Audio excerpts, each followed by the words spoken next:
Hello and welcome. I went to Chipotle and got the new Chipotle honey chicken burrito with basically everything. I got queso, I got black beans, the Chipotle honey, which is new on the menu, and it's just, they're piloting it in the Sacramento area. So here it goes, Chipotle chicken honey burrito.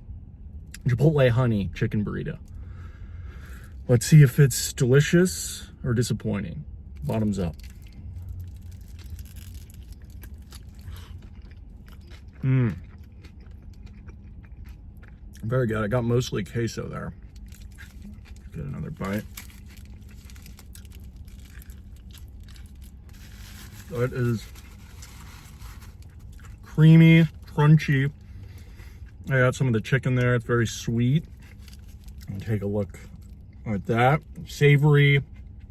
Got all the elements. You got the corn, sour cream, the spicy salsa. It is fantastic. I would say this is definitely delicious. Let me grab one more bite here.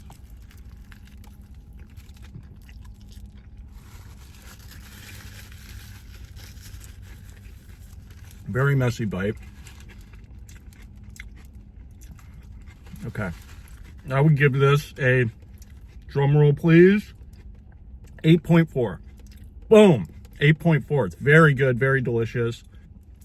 This might be my favorite meat at Chipotle. Highly recommend getting 8.4, great score. That is the review. Thanks for stopping by, and I'll see you next time.